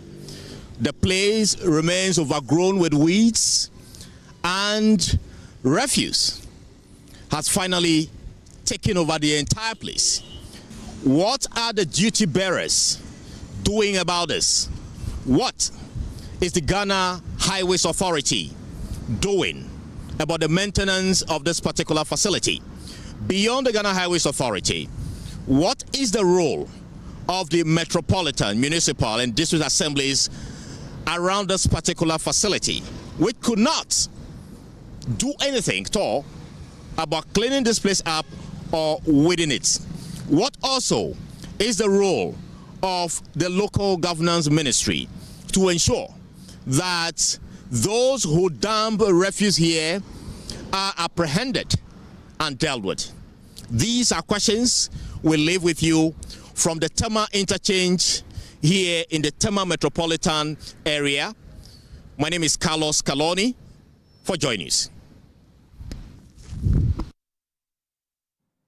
And we've contacted the Ghana Highways Authority and the Tema Metropolitan Assembly for comment, but both have declined. The Ashaiman Municipal Assembly is tightening enforcement of sanitation bylaws after repeated flooding exposed persistent waste management challenges across the municipality. Although the two-day post-flood cleanup exercise cleared major drains and removed large volumes of refuse, authorities say lasting progress will depend on stronger enforcement and waste segregation. Municipal Chief Executive Freeman Chekpo, changing public attitudes towards waste disposal remains a priority. Here's a report from Kwame Yanka. This is the third major cleanup in Ashaiman in the last few months, where repeated desilting, dredging and refuse collection have failed to stop waste from accumulating. With a population of more than 300,000, the Municipal Assembly says simply clearing refuse is no longer enough. Instead, it is preparing to introduce waste segregation, strengthen recycling initiatives, and improve refuse collection to reduce indiscriminate dumping. The Assembly also blames illegal dumping by informal waste collectors for worsening sanitation and says stricter enforcement of sanitation bylaws, backed by public education and prosecution under the Operation Clean Your Frontage initiative, will form part of a sustained response. Here is the Municipal Chief Executive of Ashaiman, Freeman Chekpo. Going into the future, we are looking at segregation. And we also have plastic company in Ashama that do recycling of plastics. We have Safisana that processes biodigestible waste. So we are organizing the municipality to go into this segregation, and then we can also promote effective collection of refuse so that the filth in Ashama will be something of the past. Because of the population, because of the activities that we undertake, you can't do away with the refuse. But the way we manage it is what is important. So the Assembly has planned stakeholders forum on sanitation, where we're going to turn out how we will manage the segregation and collection moving into the future. Meanwhile, the Ghana Armed Forces, which played a key role in the exercise, says keeping Ashaiman clean will require sustained public discipline and regular sanitation campaigns. Forces Sergeant Major Chief Warrant Officer Al-Hassan Zakaria, after encouraging the personnel, shared his thoughts. Keeping or starting with this exercise, we should maintain cleanliness and be disciplined in the way we dispose of our garbage and stuff like that. And I will suggest that this exercise continues every month such that it will keep us on check and also let us be aware of how we should maintain cleanliness in our environment, especially this market area. The two-day exercise brought together the Ghana Armed Forces, Police, Fire Service, Immigration Service, NADBO, Environmental Health Officers, Traditional Authorities, Assembly staff, sanitation volunteers, and residents as the municipality steps up efforts to improve sanitation and reduce future flooding. Kwame Yanke's report for Joy News.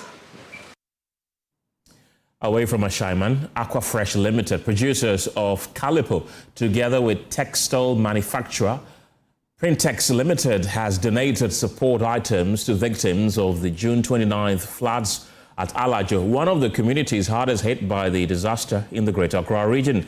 The company has presented boxes of Calipo nourishing drinks and pieces of wax prints to affected residents to support families who lost property and livelihoods following the devastating floods.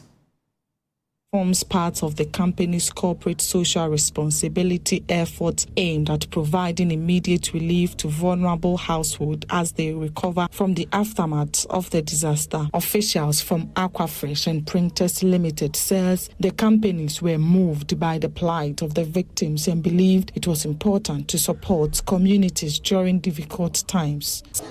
To support the victims that were affected by the floods, to show our support and also to encourage all Ghanaians that let's all give a lending hand to everyone, whether anyhow that we can help, so that everybody will enjoy something, or anybody who is grieving.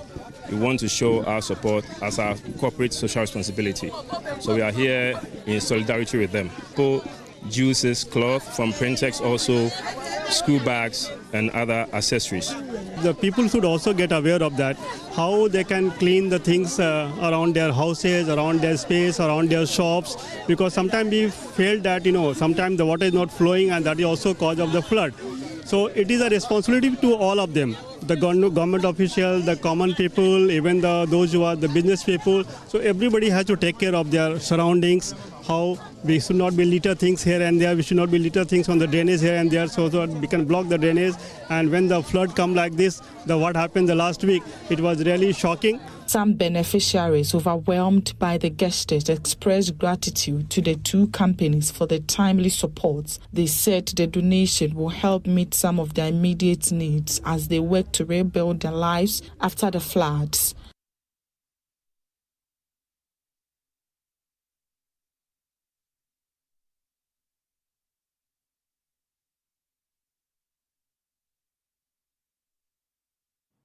You're still watching The Pulse here on Joy News and also across our various social media platforms. So let's bring you a story from the Ghana Journalists Association, which has commended President John Mahama and the government for organizing the two-day national cleanup exercise, describing it as a timely and successful response to the recent floods that devastated 7 regions.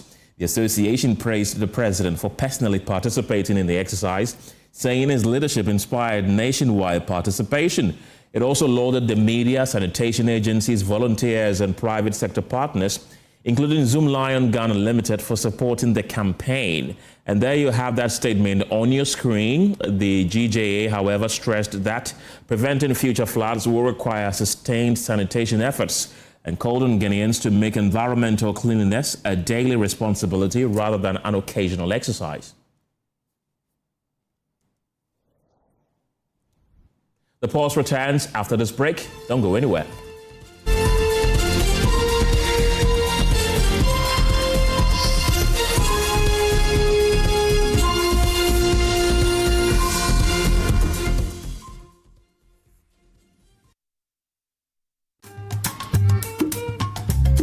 We were living in one of the pavilion behind. Later that we had this new building. Then we now moved to the new building. You did a lot. They have come here and asked us, and they have continued our 6-unit classroom building.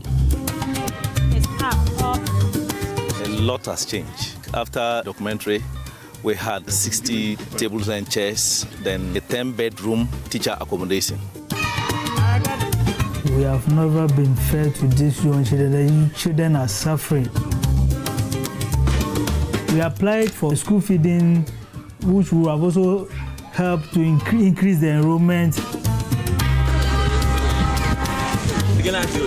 The impact has been great in terms of enhancing duty bearer responsiveness, in terms of responding to the infrastructure needs, in terms of teacher availability. We are seeing that there's progress.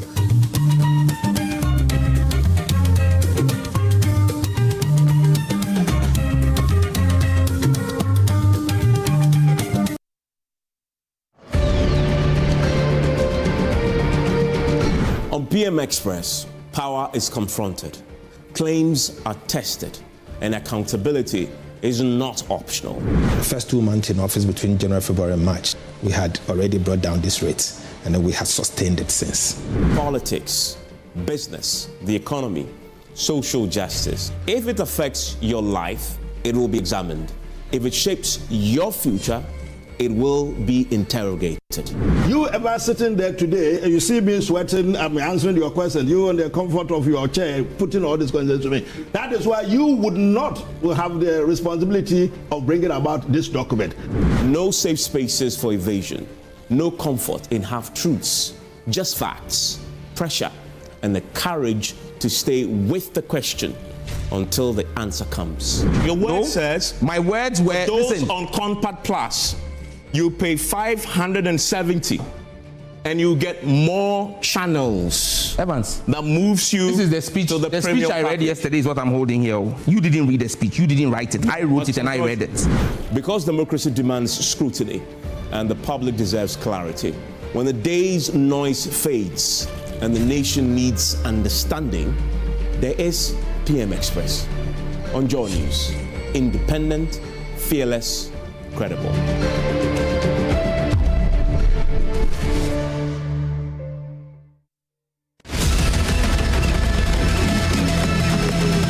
Democracy is by choice, not cash, not coercion, not corruption. Vote buying silences the will of the people. Unchecked illicit political financing weakens the very sovereignty of a state. Democracy falters when everyone's choice is compromised. An unprecedented multimedia politician-citizen forum brought to you by Joy News Impact Makers Foundation. This community-level engagement will spotlight illicit political financing, explore its implications, and proffer solutions to safeguarding Ghana's democracy. Democracy is not for sale on Joy News, Adom TV, Joy FM, Adom FM, and across our social media platforms.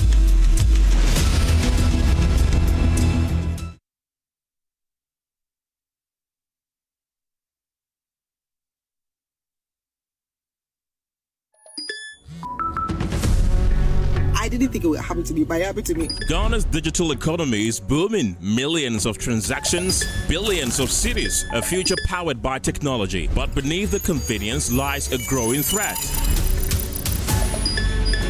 Now it's becoming more towards digital fraud. If we place convenience excessively over security, we run the risk of breaking down the number one currency that we have in that ecosystem, and that is trust. The Digital Economy Forum is a thought leadership series examining the opportunities, risks, and choices shaping Ghana's economic future. In our maiden edition, we tackle a critical issue, the trust crisis, why fraud is holding back Ghana's digital economy. We need to have a 360-degree solution. Join Head of FinTech and Innovation at the Bank of Ghana, Elhanan Oreku-Asare, Economics Professor Godfred Bokpin, CEO of Ghana Association of Banks, John Ewua, Executive Chairman of E-Crime Bureau, Dr. Albert Enchibuesiako, Chief Risk and Compliance Officer at Mobile Money FinTech Limited, Godwin Tamaklo, Deputy Director General in charge of Technical Operations at the Cybersecurity Authority, Stephen Kujo Seshi, and Head of Internal Affairs at Haptel, Ebenezer Bofo. The Digital Economy Forum, the trust crisis, why fraud is holding back Ghana's digital economy. Brought to you in partnership with Haptel. It's happening on Wednesday, July 22nd at 8 p.m. live on Joy News, Joy FM, and across our social media platforms.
Hello again. Some assemblies over the weekend appealed to residents to exercise patience as it races to clear flood debris from communities affected by the June 29th floods, assuring the public that most of the waste will be cleared by the close of yesterday.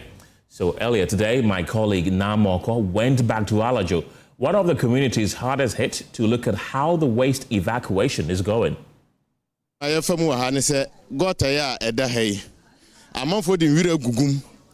People dispose of refuse in this gutter, and that remains a major concern. The assemblyman and all the officials we have engaged so far have failed to heed our calls for action.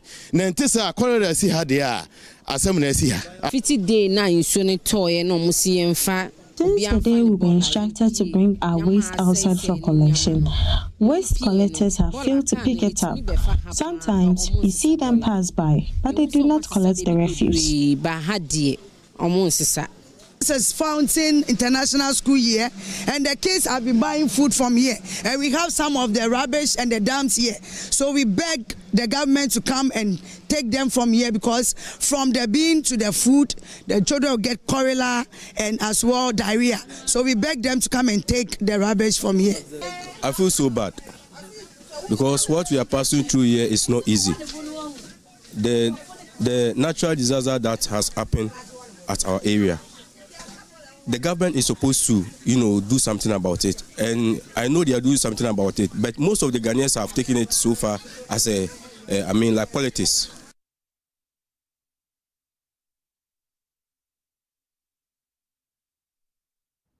Meanwhile, government has partnered with JA Plant Pool, a logistics company under the Jospon Group, to deploy 20 semi-trailers and other logistics to support waste management efforts following the national sanitation exercise. Local government Minister Ahmed Ibrahim had this to say. So the original estimation of about 100 trucks cannot be enough for the job, and therefore there's the need for other support. And that is the reason why we came to JA Plant Pool, to look at the 18 compactors that are here, Athlota compactors, and to look at the 60 Athlota trucks that are here by Jospon Group of companies. Because if you look at the refuse, people are taking them to Jamestown, to Achimota filling station. Then in the night, the trailers will take them to the faraway landfill site.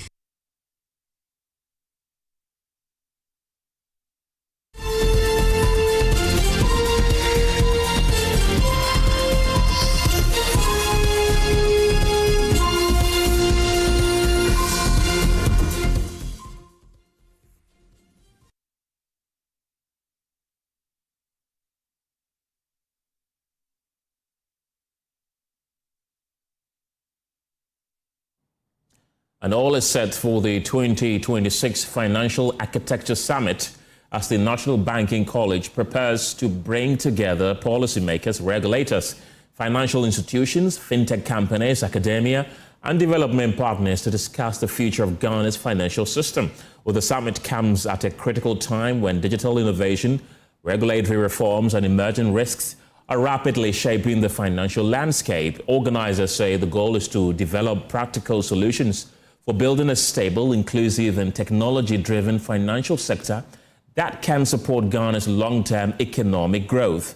But what exactly does this summit seek to achieve, and why should Ghanaians pay attention? Well, joining me on Zoom right now is Na Ajili Bano, who's the coordinator of the Treasury Management, to help us better understand the significance of this year's conference. Na, grateful for your time this evening. What is the Financial Architecture Summit 2026? And really, many will ask, why is it important? Now you would have to unmute your microphone so I can hear you. Good evening, and thank you for having me. Yes, the National Banking College, in partnership with the Sika Financial Group, is organizing the Financial Architecture Summit, which is slated for this Wednesday, 15th July, at the La Palm Royal Beach Hotel. And now this summit is a critical moment for us because, we know what is happening now. We see fraud cases on the rise. We see how technology is improving and how everybody is coming on board. So we've organized this to have policymakers, regulators, people from the financial institutions, fintech, cybersecurity, people from academia to meet together and discuss ways of improving our financial architecture. And the aim of this is to create a stable, inclusive, and technology-driven sector, especially at a time when digitalization and regulatory changes are coming with emerging risks in our space. And we've noticed over the past years, even this year, many of these organizations, people in the fintech space, cybersecurity space, they have their own events where they organize a program sharing there. But the college is bringing them all together, okay, so we can have a holistic discussion on what is happening here, now, and in the future. And the theme for this year is innovating for sustainability. What really does it mean, stability? All right, so innovation, we can agree that there's a lot happening. Technology is moving so drastically, the changes are so fast, and we all need to get along and try as much as possible, even to outrun it. So we are going to talk about how digital technologies are making financial services more accessible, and then the accompanying risks with all these innovations we are going to or we are experiencing. And we know that we need governance in that space. We need to regulate the space. Without regulation, everything goes haywire. So innovation is happening, but there has to be someone or an institution that can pull the brakes when things are going overboard. That's what we mean by innovating for stability. Okay. At the end, we are innovating, but our economy, our architecture should be stable, so everybody, moves along with it. Okay. And I'm curious to know, why are central banking and digital finance really central to this year's discussion? Definitely. The central bank is the regulator of the financial space, we all know. And I doubt there's any organization in Ghana which doesn't have a finance unit. So finance is very critical for every business. And we need the central bank's regulations to manage things in that space. We know digital payments, the rise of blockchain, Bitcoin, mobile money, AI, fintech. There's so much happening in the space. Okay. But the central bank and other regulatory bodies, SEC, maybe GSE, NIC, NPRA, all these regulatory bodies need to modernize their tracking systems, their supervisory approaches in the end to maintain monetary and financial stability. When that is done, people like me and yourself, yes, who enjoy the system, we have more trust in our financial sector. So that is why we need the central bank's involvement in the digitalization going on in our time. Now let's look at another thing. What is the meaning of, quote, the new architecture of Ghana's financial future? Okay, so it's new because we are moving away from the old way of doing things. Formerly, we didn't have Momo. Now Momo is here, and it looks like it's here to stay indeed. Okay, not only that, but now you may not even need to walk to a bank to make payment or walk to a bank to withdraw money. Everything is digitalized. So there's newness in everything. All these are powered by different kinds of technology, okay? And looking into the future, there are going to be more things coming up, but we need to integrate our systems to cater for these new kinds of technology. We can speak of sustainable finance, ESG, things relating to ESG. We can think of cybersecurity, how fraud is on the rise now, what consumers need to pay attention to protect and safeguard themselves and their institutions. So even in the newness of the technology, there has to be newness in supervision, newness in building regulatory frameworks around these kinds of technology we have in our time. And what makes the Financial Architecture Summit different from other financial conferences? That's interesting because there are people who say these are talk shows. I can bet anyone hearing me, listening to me right now, if you are a board, a director, a CEO, a supervisor, a manager of any company in Ghana, please, this will not be like any other conference or summit you've attended. Okay, we are looking at the future, where the world is heading, where Ghana is heading, where the future really is. Okay, so it is for that reason we have government officials who will be present on that day. We'll have people in academia, I mentioned again, heads of financial institutions, the regulators themselves will be there on that day. And then we are going to have very meaningful panel discussions where we hear directly from all these people. Mind you, when the directors meet to discuss their strategic plans for their organizations, those decisions mostly are made from data and information.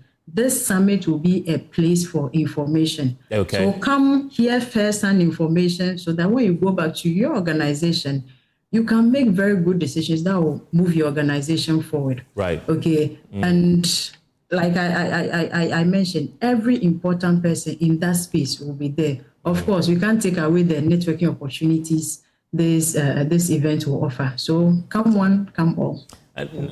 Now, finally, and very briefly, what message would you like to leave with the industry, the financial industry, and the general public? Thank you. So what I would like everybody to know, the world is moving, the future is coming, and we need to be ready for it. If you're a business person, this is the place to be. Come one, again, come all, and let's deliberate. The policymakers will be there to listen. They listen. Thankfully, we have a very transparent central bank right now where the governor listens to what goes on and then they can take their decisions from there. So please come, they will be there to listen and then we can have a fruitful dialogue. And finally, before I leave, let me take the opportunity to say thank you to our partners, our sponsors. We have the Sika Financial Group. We have Mobile Money Fintech Limited, we have Zenith Bank, we have the Central Bank, and we are very grateful for all these organizations, including members of the Association of Ghana Industries. Thank you. Now there's no time on the flyer. What time is the program? Okay, so we are going to have it on the 15th of July, 2026, which is this coming Wednesday. It will be at the La Palm Royal Beach Hotel, and we are starting at 9 a.m. Okay. But 9 a.m. is 9 a.m. So if you will be present, all those who are registered, all those who will be present, by 8:30, please do well to be there so you can go through a seamless registration process. Right. Sit down, settle, and then we kickstart the event at exactly 9 a.m. Thank you very much for your time. This evening, Na Ajele Bano is the coordinator of the Treasury Management. In other stories this evening, miners have besieged the wetlands of Ahweren, polluting the Subin River, in an activity they describe as a cooperative initiative endorsed by the Responsible Cooperative Mining and Skills Development Program. The miners, working just inches away from the Bekwai-Esiwa Road, have so far failed to produce any mining licenses, with the exception of a letter signed by the Deputy Coordinator of RCOMSDEP, George Dadzi Jr. Traditional authorities tell Joy News the miners have failed to provide the needed mining licenses but have brought in armed thugs to continue mining. Erastus Asaridonko reports. Just at the edge of Ahweren, a small farming community in the Bekwai district of Ashanti region, excavators are busily attacking the wetlands. The mining activity is happening inches away from the Bekwai-Esiwa Road. The only thing separating this illegal activity from the tarred road is this fencing of roofing sheets. The EPA's environmental assessment regulations prohibit destructive activities, including mining in environmentally sensitive areas like wetlands, without thorough environmental impact assessments and special authorization. Mining in and around wetlands, such as river basins and marshes, requires explicit approval per the Water Resources Commission Act 1996, Act 522. But Joy News sources within the Ashireni Traditional Council indicate no such licenses have been adduced by the miners. The only document shown to them is a letter signed by Deputy National Coordinator for COMSDEP, George Dazi Jr., authorizing mobilizing of equipment to go on site for cooperative mining. A cooperative mining with no indigene as a shareholder, no EPA permit, and no mining license from the Minerals Commission. But already, the Subin River has been polluted, the wetlands gone, and mining inching closer to the main road. A man who calls himself Joshua called our news team claiming the site is a cooperative mining initiative. When I asked of his documents, he hung up. From Joshua, cooperative mining, your office, a work school, a primary school, I think you have started a man. You say will be at the end, you say, oh, okay, not just your own person abandoning to a demon baby man. My number way or WhatsApp, child license in the send me number. Reporting for Joy News, Erastus Asaredonko, Ashireni, Bekwai District, Ashanti Region.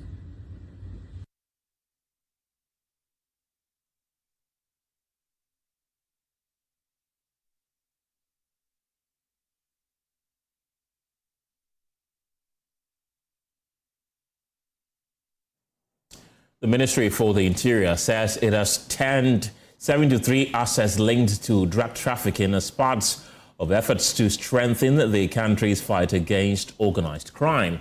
Interior Minister Muntaka Mohammed Mubarak says the achievement has been driven by improved logistics for law enforcement agencies and the establishment of a dedicated court to prosecute narcotics-related offences.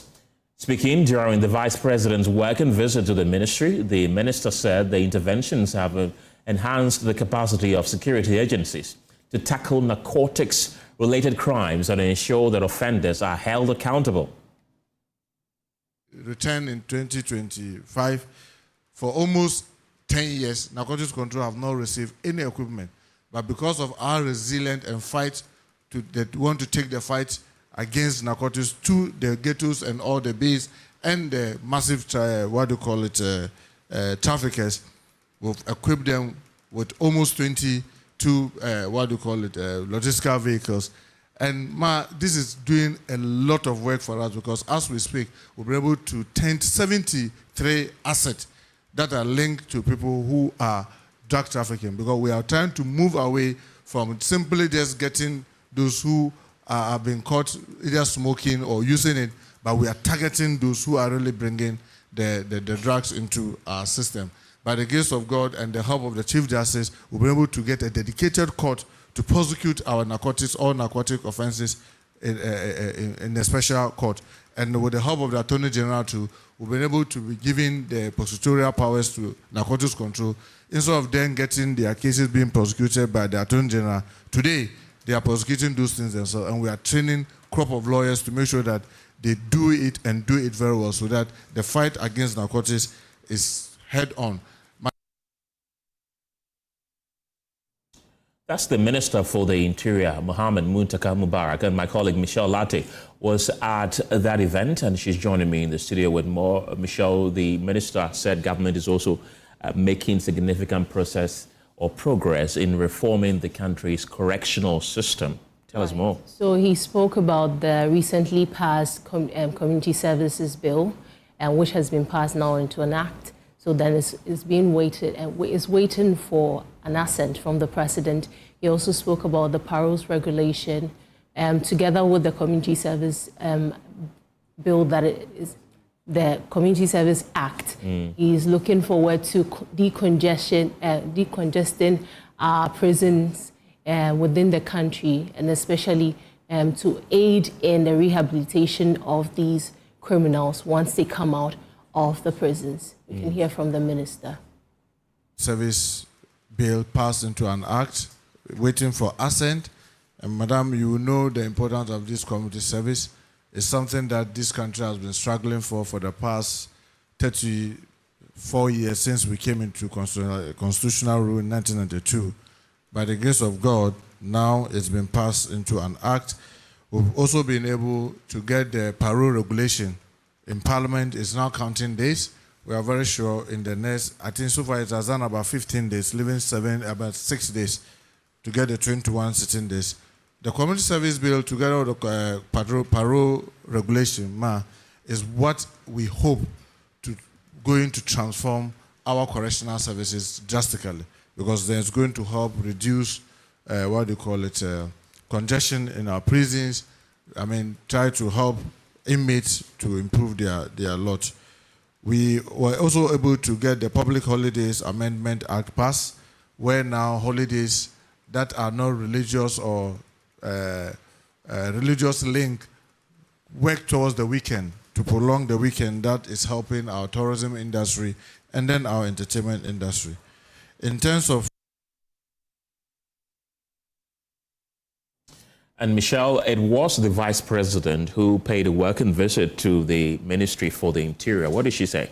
So the minister the Vice President has been encouraging the ministry, especially to take key note of public education, because she believes that that is one way to restore public trust in the security agencies. I know from the past incidents that have been happening, police brutality, even recently on our own journalists, all these actions that are being taken against civilians. She says that there's a need to really train everyone to get to understand the work of the security agencies, and thereby going to increase the trust people have in these agencies. We can listen to the Vice President. Right. But you see, the major issue, or one of the major issues, I think, has to do with public trust. The public must have faith in us. They must have so much faith in us that they want to collaborate with us, because they believe in what we are doing. That in the end, it's about their own safety. So the perceptions are important. They may not even have any basis in objective reality, but they are important. We must be friendly. We must put ourselves out there for them to know that it's for their benefit that we exist. So I just want to put out there, so we don't exploit people, we don't intimidate people unnecessarily, but we explain the basis of our actions, so that those of us who fall outside of the regulations will know that we deserve some kind of treatment. So I want to put that out there.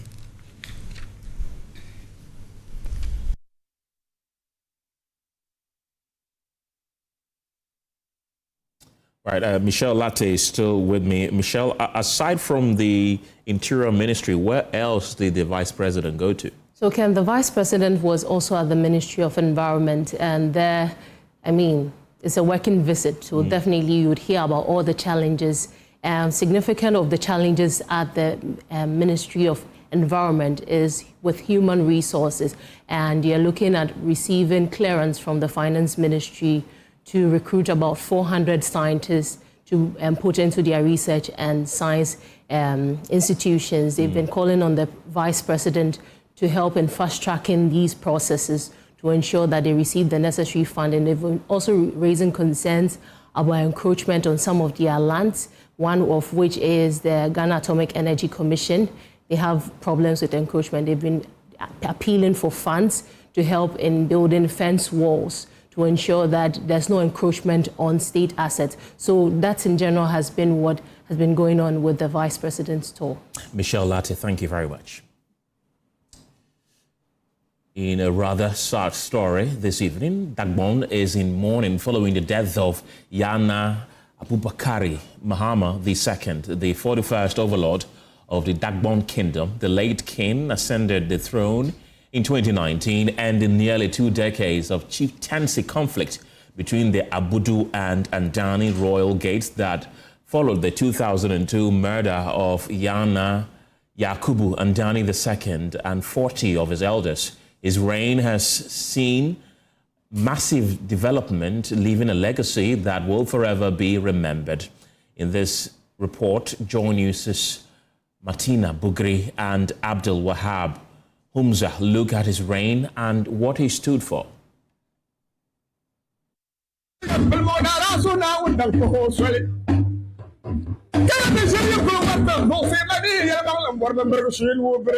The Bang has lost a mighty tree. The lion of Africa is quiet now. The royal drum has fallen silent, and a pillar of tradition has passed. The entire kingdom is mourning after the death of the Yana, its revered king. In every traditional area, chiefs, elders, and citizens are grieving a monarch whose leadership and presence defined the kingdom. As traditional rites begin, according to Dagbon custom, people are paying their last respect and waiting for a word from the palace. This is more than the loss of a king. It is the loss of a symbol of unity, heritage, and authority. The late Yana Abukari Muhammad II became the 41st Yana, succeeding Yana Yakubu Andani II after nearly 2 decades of protracted chieftaincy dispute between the Abudu and the Andani royal families. Yana Abukari Muhammad II, before he ascended the throne, served as the chief of Pumpunu before moving to occupy Savilogo's king in 2014. His leadership at Savilogo earned him recognition for his commitment to traditional governance, community development, and the promotion of peace. The journey of Yana Abukari Muhammad II to the highest traditional office in Dagbon followed years of conflict over the murder of Yana Yakubu Andani II and his successor. After years of mediation led by the government and eminent chiefs led by Otumfuo Osei-Tutu II, the two sides agreed to a roadmap for peace. It was under that agreement Yana Abukari II was obtained by the kingmakers of Dagbon.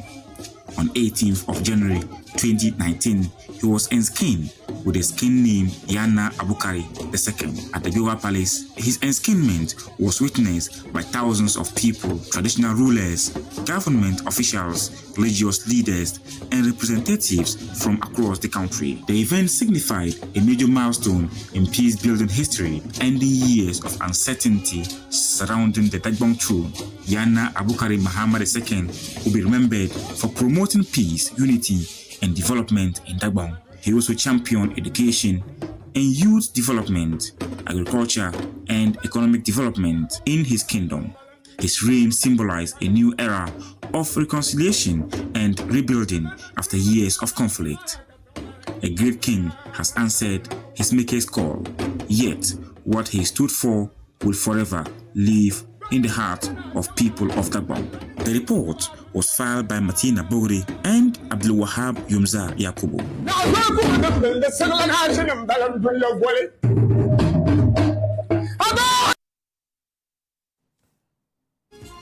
That's it for the pulse this evening. For more news, you can log on to myjoyonline.com.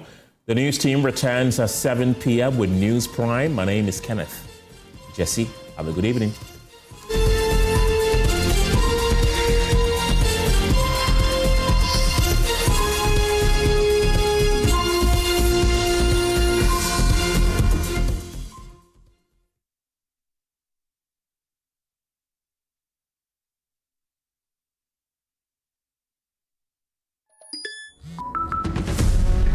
I didn't think it would happen to me, but it happened to me. Ghana's digital economy is booming. Millions of transactions, billions of cities, a future powered by technology. But beneath the convenience lies a growing threat.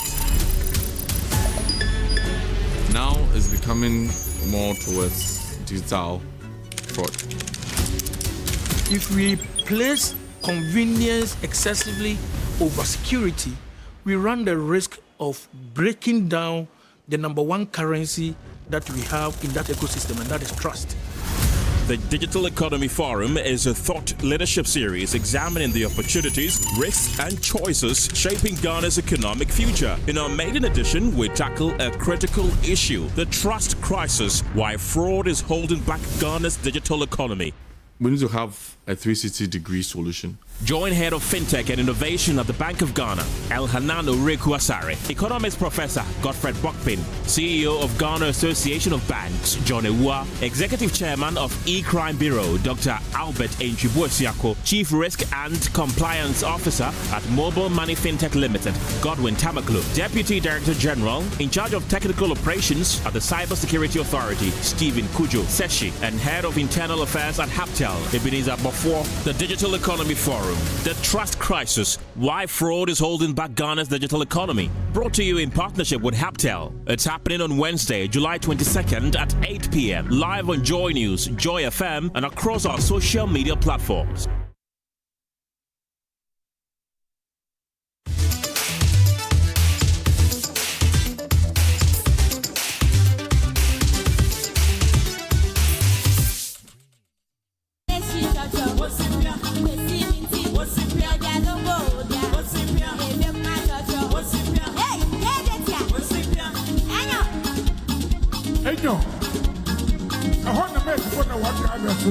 Why one hallelujah? Well, we are what's here. I'm looking out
you